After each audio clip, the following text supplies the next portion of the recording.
Zohran Mamdani promising an apology for his past anti-police statements. Instead, he delivered kind of a word salad. Listen.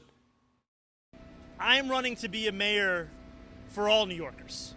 A mayor for Muslim New Yorkers who were surveilled purely on the basis of their faith.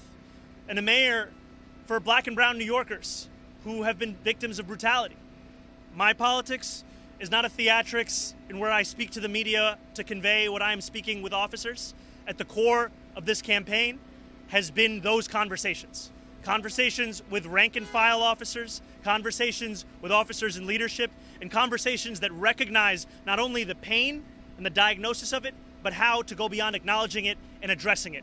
Jimmy Failla is here with me now. The reason, Jimmy, why that was a word salad, why that was acting, is because of this statement he made in 2020. He said in an ex-post, I guess it was Twitter back then, we don't need an investigation to know that the NYPD is racist, anti-queer, and a major threat to public safety. There's no way you can say, oh, I was wrong. There's no wiggle room there, the wiggle room that we just heard.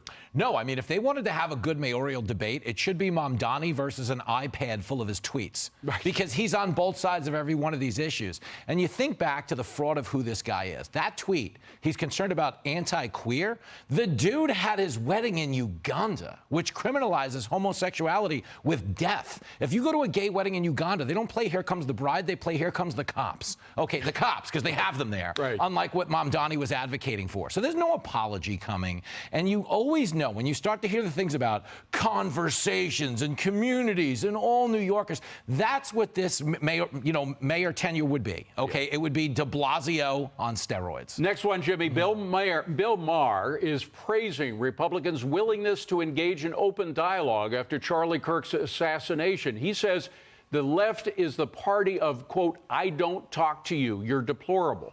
I think Maher is coming out with clear, unlike Mamdani, he's absolutely straight on clear. Yeah, but we can't have Bill Maher be mayor because this city smells like enough weed as it is. I see what you were going for there, but no way that's going to work out. No, he's right. Okay. The liberals used to be what Charlie Kirk was, the guy who showed up to the college and engaged the other side. Okay, when you think back to my background as a comedian, okay, probably the most seminal comedy special I ever watched was Carlin on Campus, 1984. Oh. They filmed it at UCLA with the premise being he was going to challenge their orthodoxy in such profound ways only college kids could even inhabit such a space. But here we are now. Just the opposite. Yeah, the complete opposite end of this thing. So I'm with Bill Maher on this, but I think if the left is listening, they're wildly outnumbered, okay? The vast, vast, vast majority of people want what Charlie Kirk was doing with no wiggle room to label it hate speech or some type of attack. Yeah. So I'm all in. And, you know, it's being proved now by these chapters that are going to be opening up 37,000 requests for new chapters for Turning Point USA. I mean, this movement is great. It's like, reminds me of the Tea Party. Yeah, it's big. All right. Good stuff all around. Jimmy, thank you very much. We got to move on.